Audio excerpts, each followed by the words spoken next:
தர்கானால எதாவது பிரச்சனை வருமா எல்லாத்தையும் பார்த்துட்டு எதுவுமே இல்லை அப்படின்னு தெரிஞ்சோன்னா அறநிலைத்துறை அதிகாரிகள், அதாவது கோயில் அதிகாரிகள் 3 பேர் அன்னைக்கு தீபம் ஏற்றணும்னு ஒரு உத்தரவை 1ஆம் தேதி போடுறாரு.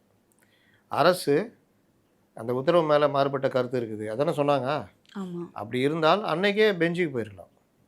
இதுக்கு உதாரணம் வேணும்னா விஜய்க்கு ஆதரவாக சிங்கிள் ஜட்ஜி தீர்ப்பு கொடுக்குறாங்க. ஜனநாயகம் திரைப்படம் அடுத்த 1 ஹவரில் அவங்க பெஞ்சுக்கு போனாங்களா இல்லையா? ம். இவர்கள் அந்த மாதிரி பல இதுக்கு போயிருக்காங்க. அந்த மாதிரி இதுக்கு போயிருந்தா வேலை முடிஞ்சிருக்கும்ல. பெஞ்சுக்கு போயிருந்தா பெஞ்சு முடிவு பண்ணும்போது அது சட்ட ரீதியான இதாக போயிருக்கும். ம். ஆனால் இவங்க என்ன பண்ணுறாங்க, 3ஆம் தேதி வரைக்கும் கம்முன்னு இருக்காங்க. அப்போ ஒரு தேவையில்லாத ஒரு பதற்றம் உருவாகுது. இவர்கள் தீபம் ஏற்றுவார்களா மாட்டார்களா அப்படின்னு பூவா தலையாக போடுற அளவுக்கு போகுது. ம். நீதிமன்றமும் நம்முடைய இது என்ன ஆக போகுதுன்ற மாதிரி பார்த்துக்கிட்டு இருக்கிறாங்க.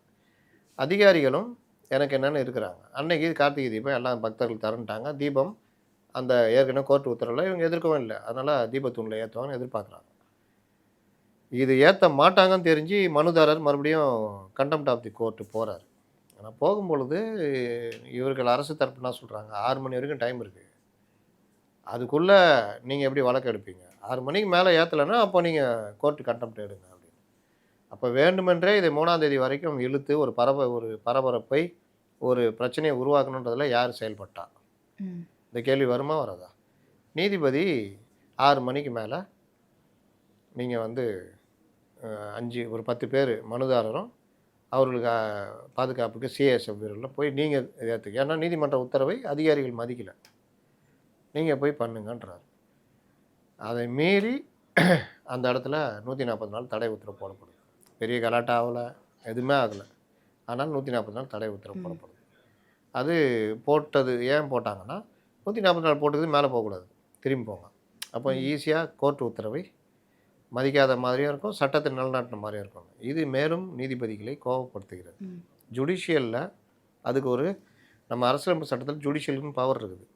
இப்போ நீதிமன்ற உத்தரவை அரசாங்க அதிகாரி மதிக்கலைன்னா அங்கே எல்லாமே சீர்குலைஞ்சிரும். நாளைக்கு நீங்கள் எதுவுமே பண்ண முடியாது. இது எல்லாத்தையும் நெறிப்படுத்துகிறது நீதிமன்றங்களுடைய வேலை.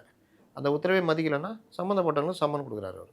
இதுக்கு நடுவில் இவர்கள் நீதிபதியோட உத்தரவை எடுத்து பெஞ்சுக்கு போகிறாங்க. பெஞ்சும் அவர் பண்ணது கரெக்டு தான்றது.